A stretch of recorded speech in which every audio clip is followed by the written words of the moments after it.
Good evening and welcome to a very special edition of the Magpie Circle this evening. 45 minutes one-on-one, or perhaps we should say one-on-two, with our Notts County owners, Christoffer and Alexander Reedtz. Gentlemen, thank you very, very much indeed for taking your time out from your very busy schedules to join us on the show tonight. And hopefully in the next 45 minutes, we can perhaps understand a little bit more about the excellent way you've been running Notts County. And I know you are very private and very introverted people, but perhaps take a little bit of a look behind the mask of you guys. Gentlemen, thank you very much indeed for joining us. Thank you, Paul. We're very happy to be on your show. Look forward to speaking with you. Okay. Right. 3.5 years ago, you realised, I think it was a long-held dream to own a football club. Thoughts, learning curves. Has it been worth it all so far, Christoffer? Yeah, I think so. It's been a very exciting period.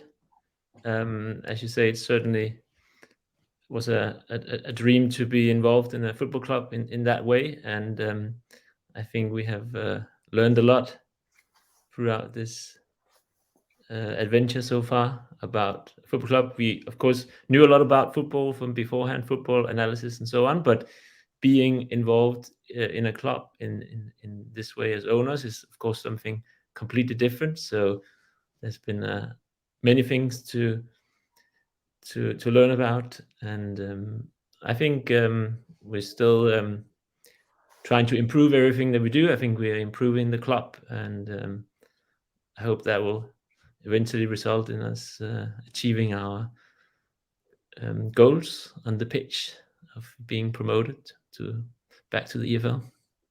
Alexander, can you share with us any of perhaps one or two of key learnings, any things that perhaps have surprised you since you've come into, the football world, so to speak, as an owner? Yeah, it's a good question. I mean, obviously we have been in the football industry, football analysis industry for more than 15 years. But as you say, it's of course different. It's been interesting to get an insight to sort of the behind the scenes, and seeing all the work that goes into running a football club, and all the work that is being done behind the scenes on a match day. And I would say perhaps surprised me a bit how much work there is behind the scenes. And when you're used to just going to a match, you just show up an hour before kickoff, and then that's the match. And then you maybe as a fan you've sort of forget a little bit, or don't really know what's happening in between that and then the next match. So I think that's been very interesting to see and to follow all the great staff members we've got at the club. We've been really lucky there, I think, with lots of good people who are running the club day to day in a very good way. Christoffer, you're football fans, you're business people, but you're also a football club owner, and I've had to tread that a little bit at Leicester City and other places. Tell me, can you enjoy watching the game? Do you enjoy the week? Because on the one hand, there's so much business at stake, getting the club promoted. Do you actually enjoy the games? I think I would say yes. We do enjoy the games. I think the match days is one of the best things, of course, about being the owners of a football club. But it's also very exciting, of course. There are playoff matches, and there have been the excitement level has been very high, certainly. So it's a bit different to just watching a match as we might do before. But I would say yes, we do enjoy it. But it's, of course, there's a lot at stake. So it's enjoyable, but also exciting. Alexander, you're a bit of a mean tennis player, and obviously paddle tennis introduced at the back of the COP at Madeleine. So you obviously understand sporting competition, heat of battle, and all of that. What's it like for you watching Notts for 90 minutes? Do you kick every ball? Do you get frustrated? Do you get angry? You both kind of don't show a lot of emotion, may I say, but what's going on inside there during a game? Yeah, I think we try to stay pretty cool, and we also want to analyze the game. So, but I mean, it's certainly excitement of a completely new level. I would say it's always been very, very interesting watching whatever, if it was our Danish favorite team or the Danish national team and so on. But this is excitement at another level. I mean, there's so much at stake, and you're so invested in it, not only financially but also emotionally. So yeah, it's I think we managed to stay pretty cool during the 90 minutes, but it is certainly very exciting, and I think people who would have been close to us would also have seen that we know how to celebrate a goal as well. So it's certainly very exciting. Christoph, I want to take you a little bit back. I was reading some background, and in Scandinavia there is a huge interest and a huge appetite for English football. And I believe you'd spoken before when Lee Curtis was the correspondent for the Nottingham Post about how you used to watch a show on a Saturday afternoon. I think you spoke about your grandmother knitting yellow and black jumpers because of Watford. Did you ever envisage at that point you could be owning an English football club one day? Because your dad's a very successful businessman in his own right. You've clearly inherited those business genes, so to speak. It's very true that there has always been a very strong interest in English football in Denmark. As you say, there was always on a Saturday afternoon always an English game being on TV. At that time, of course, there was not that many games on TV, so everyone was watching those games. And in fact, there was due to some TV rights in Denmark at the time, that the Danish TV stations could only broadcast teams from certain regions of England, which included sort of the Nottingham area. So there might have been some Notts County games on the Danish TV. But anyway, when I was watching the games in our grandmom's house, I was I mean, we were maybe like 10 years old or something, so I was not exactly thinking about football club ownership or anything like that at the time. So no, I don't. It's not something that I sort of was imagining at any point earlier in my life. I would say only more recently. I did read somewhere though, Alexander, owning a football club has been something. Please excuse the pun, but been on your radar for a little while before you bought Notts County. Yeah, I mean, we have been thinking for a while that getting involved in a football club would be interesting. I mean, before that, we've primarily worked with football analysis. That's been what we've dedicated all our professional life to, analyzing football matches and predicting matches. So yeah, I would say we've been thinking for a couple of years, probably before that maybe one day it could be interesting to get involved in one way or another, not necessarily as majority owners, but in some way get involved in a football club. And then in 2019 we decided that we'd like to look at this more actively, and then Notts County was a pretty unique opportunity, we thought. Now, please forgive me for bringing it up, Christoph, but one of our flock, our Magpie Circle flock, they're quite an enterprising bunch.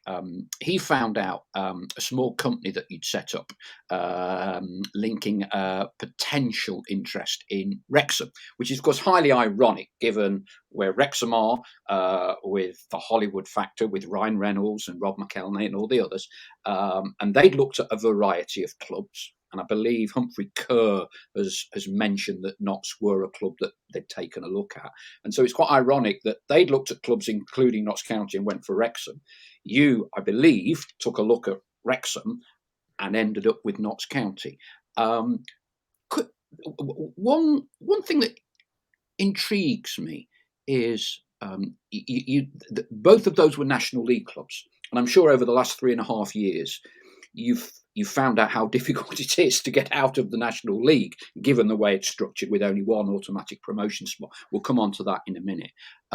Was it a conscious effort to look at a National League club and recreate past glories rather than a Football League club, or was it Notts County, National League, that's the one for us? Yeah, really good question. On the Wrexham point you mentioned, we were not actually looking at Wrexham, and the company name that you refer to, it's a story which is probably hard to believe, but it is nevertheless the case that when we were purchasing Notts County, then we had a person setting up a company to do the purchase through. And for some very strange reason, it was named something with Wrexham. I call it because he names these companies in accordance to some random words that he sees in different geographical locations. So that is a very odd story, I would agree, but nevertheless, that is the case about that. But no, it was not the strategy to look at National League. I would say because it was much more about the right club, and it was not so important which particular league the team was playing in, because we saw it more as a long-term project. So it was, of course, with Notts being in the National League, that is a more difficult starting position than if the club had been higher up. But I think from our point of view, that didn't matter too much because, as I said, it was a long-term project. And so starting at a lower level, of course, come with the obvious disadvantage that you need to be promoted from a difficult league. But on the other hand, it also meant that there was maybe an opportunity to be involved in a club of Notts caliber that might have been more unrealistic if the club had been in a much higher division. So that was not part of the strategy, but it was something that we didn't really see as a problem. Alexander, had you anticipated or fully appreciated quite how difficult, with only one automatic promotion place, it is for any club to get out of the National League? Yeah, I mean, it is quite extreme. I think if you look around Europe, you don't find many leagues, if any, where there's only one automatic and only two promoted teams out of 24 teams. So I think, yeah, I mean, it was pretty obvious that just by looking at that, it's a difficult league. And then, yeah, we were of course aware that there were some other fairly big clubs in the league. So I think we've known from the start that it was very difficult. We could be a bit lucky, and it could happen in the first year. You know, we lost in the player final to Harrogate. If we had won that one, you know, things would have looked quite different now. And we also knew that it could take a long time. There's a lot of randomness in football results, so we can't really control. In the end of the day, we can't control our league position, but what we can control is to try and improve the team year on year and improve our probability of getting promotion. But we knew that it could easily take quite a while, but we're patient, and I mean, we want to go up as soon as possible, but we also know that yeah, it is a very difficult league.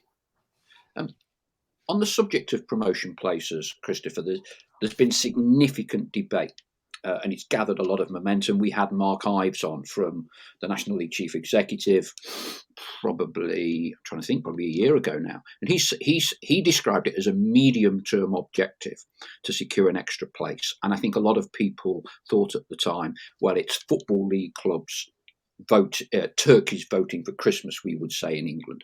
But with the debate about the football regulator, there's a lot of active talk about getting a third promotion place. What are your thoughts on that?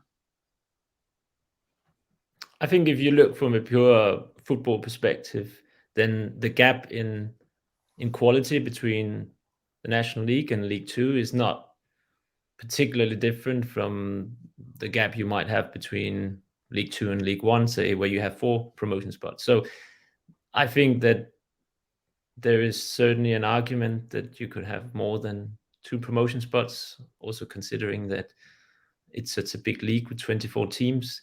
It's probably unusual to have only 1 out of 12 teams being promoted. So I think from a sort of a football consideration like that, there's a very strong argument for having more than 2 promotion spots. So yeah, I think that would be my thinking about that. Is that something that you, at the annual meetings, that you and the larger clubs or even older clubs actively lobby for? I mean, what's the dynamic about how you go about getting an extra place? I think it's not something that has been particularly on the agenda in recent years. But yeah, it would make sense that the National League is looking at this and speaking to the relevant parties. So yeah, it's certainly something that we would support if it was on the table. You mentioned earlier, Alexander, and it's something that I've probably relived hundreds of times, along with many fans, that game against Harrogate, where I guess not necessarily based on footballing ability, but based on size and stature of the club, you kind of think this is a fantastic opportunity to go up.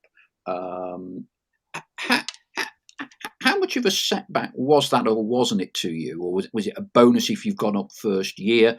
It must have been hard to come to terms with.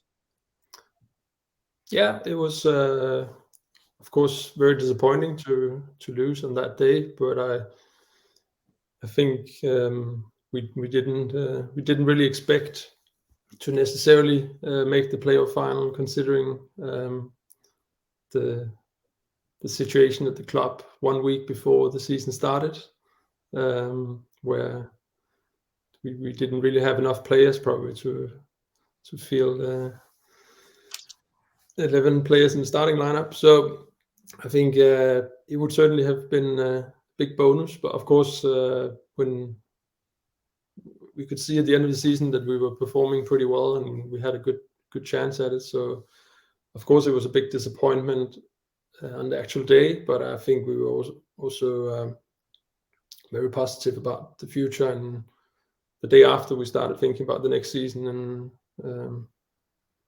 just started preparing so that we could be as strong as possible for the next season. So I think we were, super disappointed on that day, and but still pretty positive about the future, and we thought we would have good chances of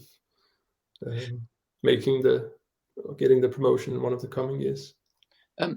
The business of football, Christoffer. You come from a country that's probably renowned for better governance and better business acumen than in Denmark than in England. We talk a lot about sustainability in football, sustainable business plans, those sorts of things. What's your view? What's your definition of kind of a sustainable business plan for Notts County? Yeah, I think that there are probably many different types of football club owners who have different aims and different ways of adding value to their clubs. So it can vary a lot, I think, from club to club. I think from as we see it, it is possible for a football club at most levels to be sustainable financially, breaking even or profitable.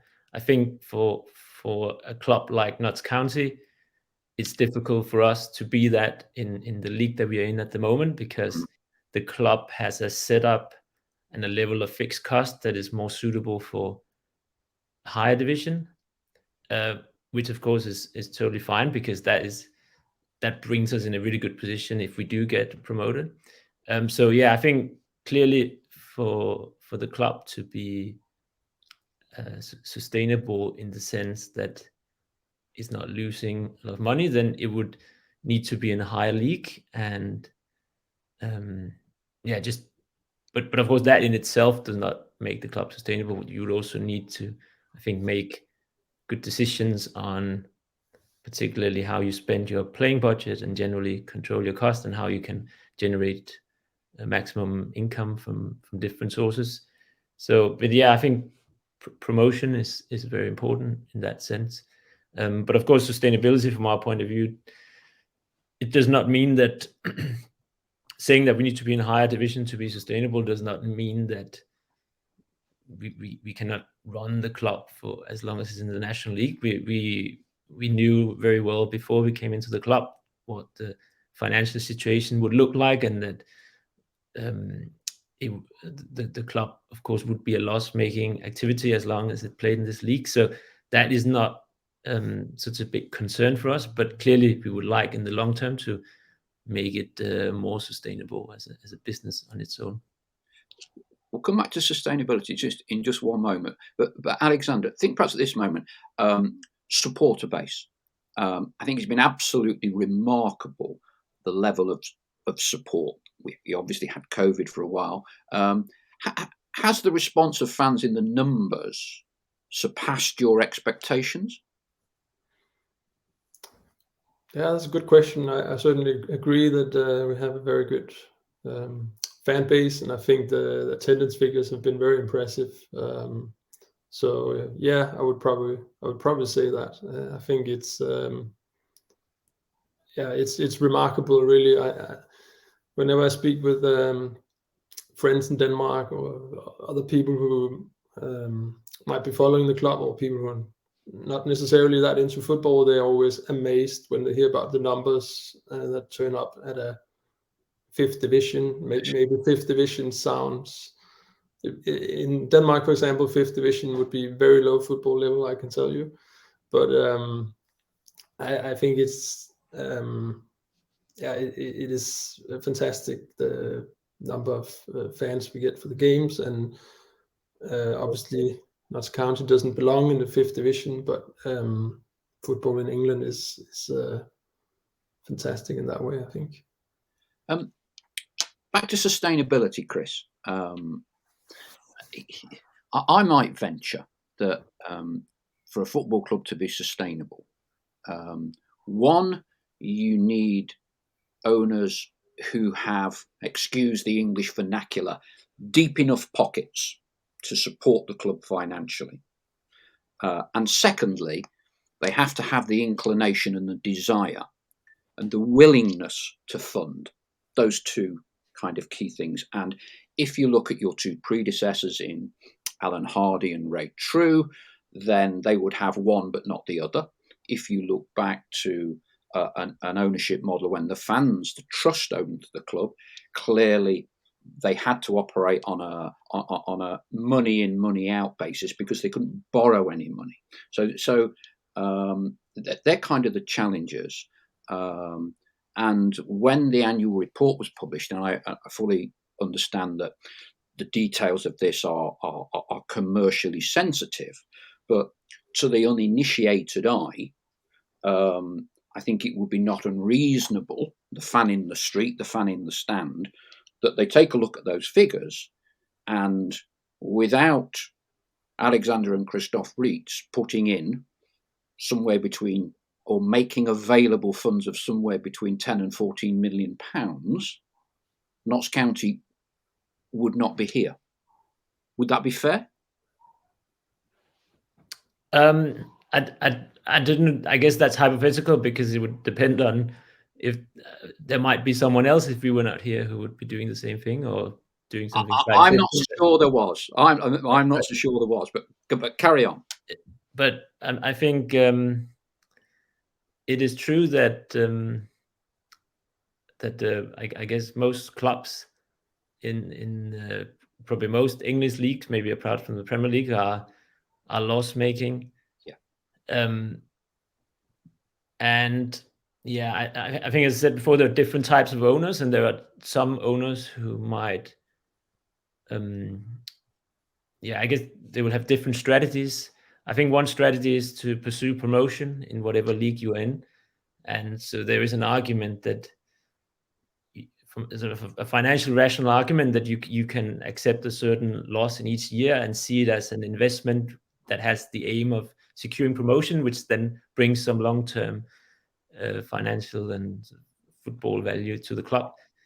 But that will depend again on, are the owners looking at it as from a pure sort of business perspective, or are they looking at it as a sort of a personal sort of investment to enjoy the football club success or whatever they might be interested in.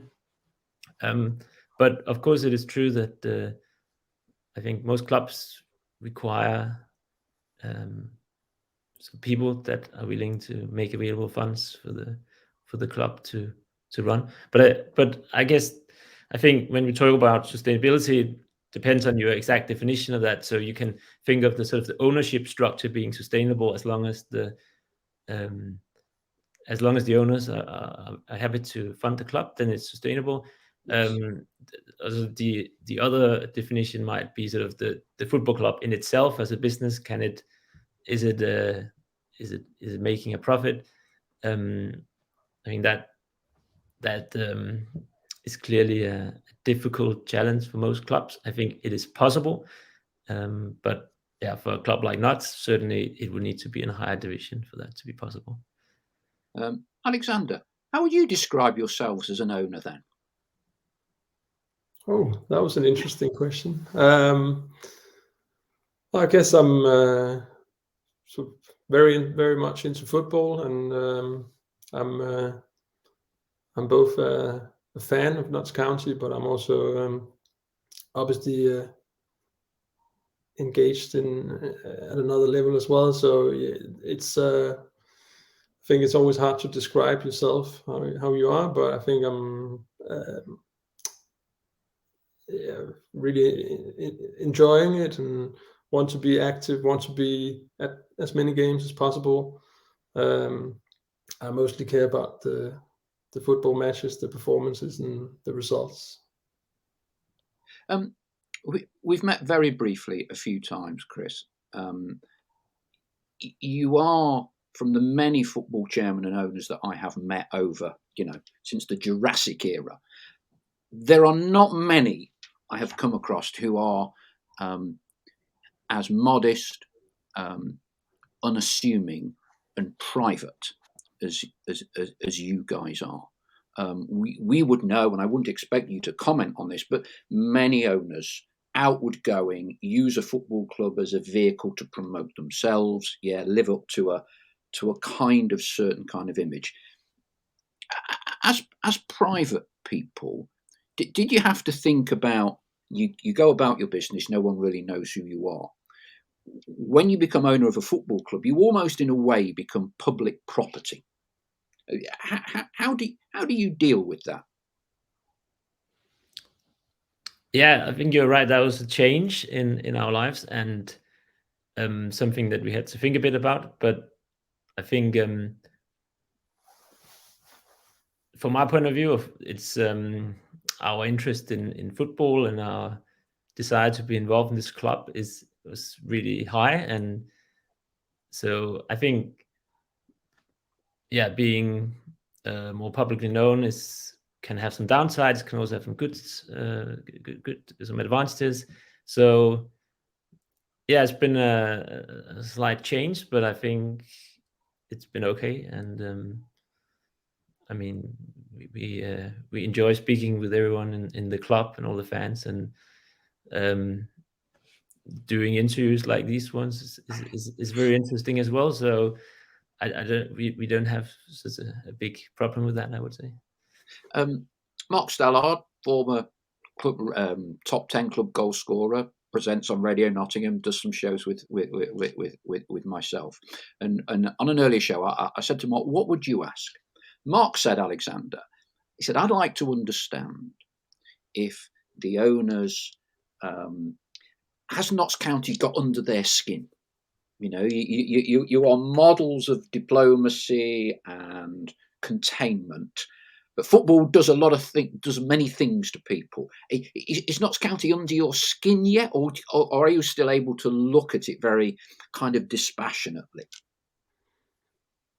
I think I mean, I'm very passionate about Notts County, and I look forward to all the match days, and yeah, it's a really important part of our lives, and it's hard to say if it's gotten under my skin or not, but it's yeah, it's a really important part of our lives, as to say, and really enjoyable part, I would say. Now, forgive me. I'm an only child, Chris, so I have no knowledge of siblings and all the rest of it. And I'm sure you can't comment on this one. I'm sure you're not like two certain members of the royal family who are brothers, who are having a bit of a difficult time getting on with each other. Now, how do you two guys get on? Do you agree on everything? Do you disagree on everything? Who has the casting vote? What's that dynamic like, Chris? And we'll then come to Alex to see whether he agrees with you. I think that we can see what Alex says, but I think we get along quite well. We have worked together in our businesses for a long time, and yeah, so I think we enjoy working together both as brothers but also as business partners.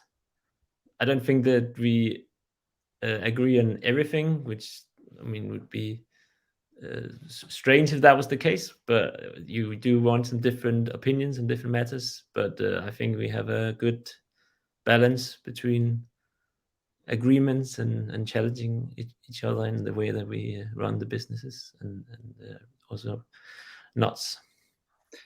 Alex, Chris is the chairman, isn't he? Is he the gaffer?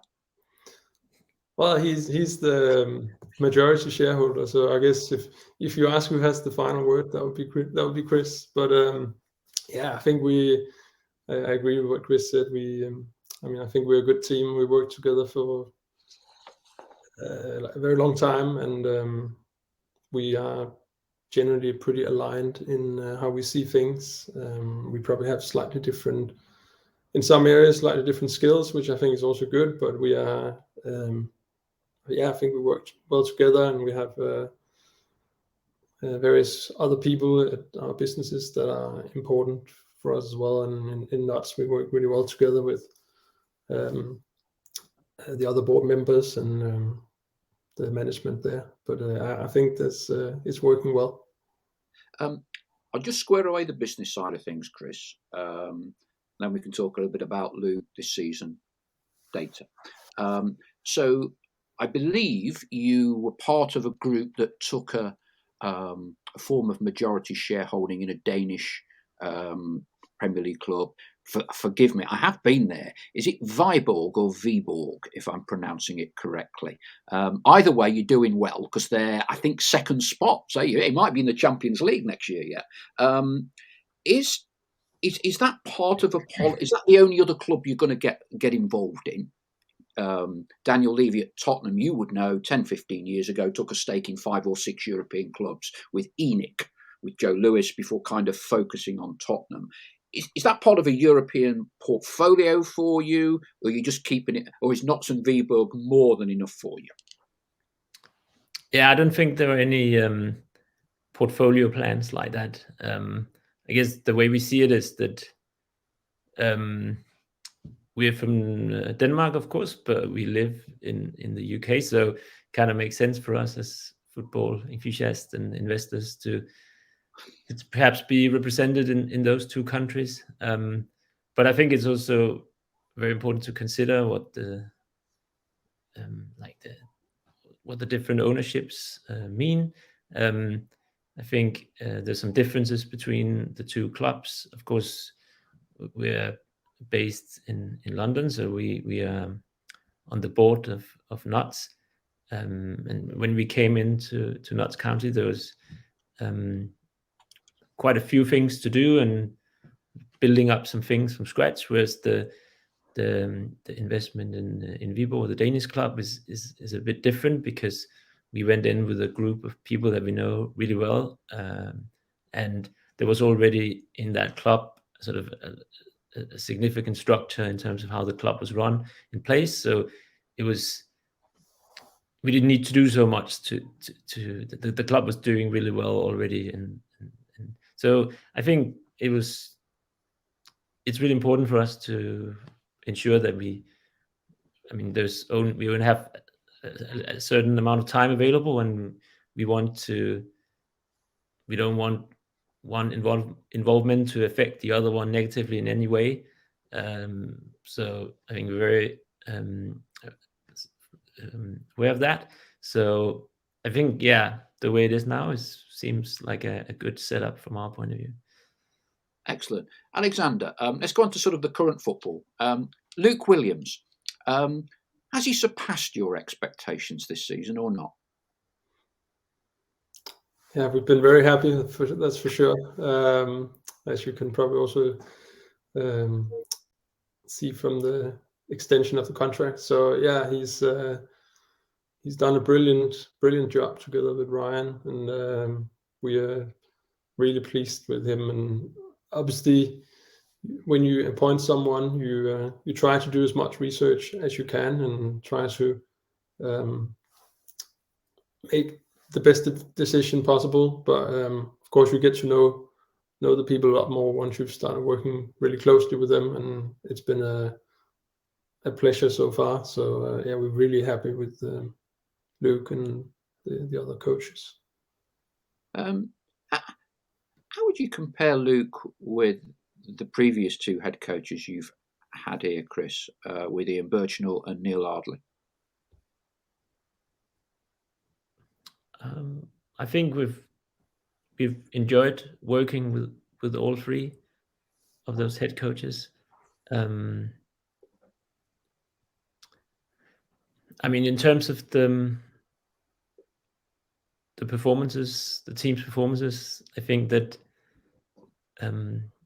Luke has probably taken it to a higher level. I think that's fair to say based on the league table.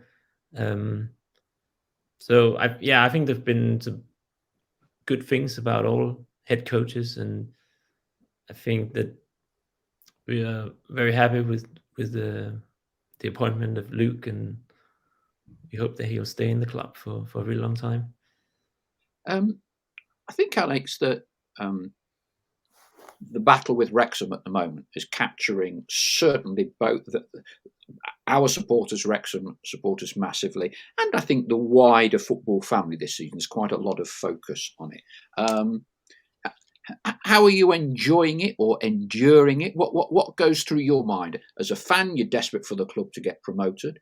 There are also, I think, as Chris has alluded to earlier, quite significant financial implications for this from a business model for Notts County in the Football League as opposed to the National League.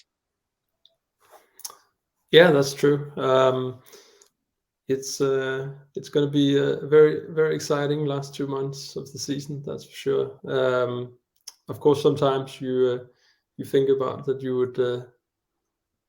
would love that there was 2 automatic promotion spots, which I'm sure many people would argue would be fair.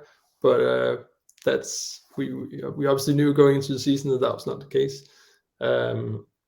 I think overall it's an enjoyable season because we are playing really well. We're definitely playing at the highest level we've played at since we came to Notts County.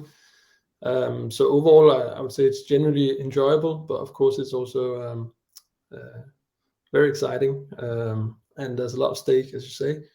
But we are generally very pleased with the season, of course, so far, and we are pretty positive about the last couple of months here. So fingers crossed. Indeed. Irrespective of head coach, Chris, I think one of the most impressive on-field aspects of your reign has been recruitment. You know, people in football will say bad recruitment means you're in trouble. Good recruitment means you've got a chance. You've got a chance, and your recruitment has been excellent. Is that directly attributable to the data and analysis models that you've kind of brought into the club, irrespective of who the head coach is? It's recruitment, I agree, is really important, and it's certainly an area that we are really interested in with our background in football analysis data. That's an area that we've always identified to be where we thought we could add some value to the club. I think it's the process that we go through in terms of recruitment is a mixture of things. There's certainly we have data on players, but it's also very important to understand that football is such a complex game that getting data that can accurately predict a player's future impact in a team is very complex, and to calculate that, so it requires different inputs, a more traditional scouting input, and other opinions that all go into the decision-making process. But yeah, it's a really important area. It's essential that we do well in that area for the club to be successful and to achieve our goals with the club. And I think that, yeah, with the, I think we would like the head coach to of course have some involvement, but it's also really important that the club does not completely depend on one person in terms of continuing to run. If as we could see previously, even a head coach has left, then it's really important that does not interrupt the process of recruitment. There's also been some debate that players were almost bought solely for resale value, which is something I certainly don't happen to believe in, but perhaps you can put in your own words, when you sign players, primarily to get the club promoted, because some people have speculated that players are bought, make money, move them on. Yet my understanding would be quite the opposite, that Kyle Wootton, you turned down offers and he entered into the final 6 months of his contract. A not dissimilar situation with Ruben Rodriguez. I mean, just in your own words, perhaps enunciate and put that one to bed so our fans fully understand. Yeah, so our goal is our number one priority is to get promoted, and to improve the team year on year. And the decisions we make in terms of transfers, players in and out, are in order to improve our promotion chances. So if we do sell a player, it's because we think we can improve the team by signing other players as replacements. On the other hand, of course, we want to be a place where we can develop good players who can either develop their careers staying at Notts County or going to higher divisions, where we can sell players for higher fees than we bought them for. But the primary goal, the focus is to get promoted and improve the team year on year. So yeah, as I say, if we do decide to sell a player, it's because we think it would benefit the club overall. You put that one to bed. We're getting close to stoppage time. You've done all right in this one. Quick couple of ones, because there are people who've asked about this. Kind of infrastructure, training ground. Historically, Notts have not had their own training ground for many years now. And at the moment, we have use of an excellent facility courtesy of Nottingham Forest just over the river. Is that something you're happy with? And or are you looking to get your own training ground complex or base, Chris? For now, we are certainly very happy with that facility that we have, and yeah, we have a good relationship with our neighbors in Nottingham Forest, so that is a useful, really useful resource we have there. But of course, longer term, it is entirely possible that we would like to have our own facility at some point. So there are no concrete plans about that right now, but of course we recognize the importance of having really good facilities. So one way or another, we will ensure that that is the case in the future. And finally, Alex, youth team. I think any football club's fans like nothing more than to see players coming through the ranks. And again, Notts over the last 20 years have had to kind of disband their academy. I'm not sure if you were aware, Wes Morgan, who captained Leicester City to a Premier League title, was a member of Notts County's academy when he was 12, 13 years old. And when the academy closed down, he moved to Nottingham Forest. The rest, as they say, is history. You've started back up an academy. How important in that recruitment pool is growing your own players? It's obviously a bit of a challenge when you are in the National League, because you don't have the same rights and protection as you do in the EFL. But I think longer term, when we hopefully return to the EFL and we can restore our EFL academy status, I think it can become a very important part of developing talent. And I think we have a great setup already now that will that means that once we hopefully go back to the EFL, there will be a good chance to have a really good academy then, because we have all the foundations ready already, and we have a great coaching staff there. So I think it can be very important. Obviously, there's more uncertainty because it's harder to predict how those players will develop when they're very young. But very interesting, I think.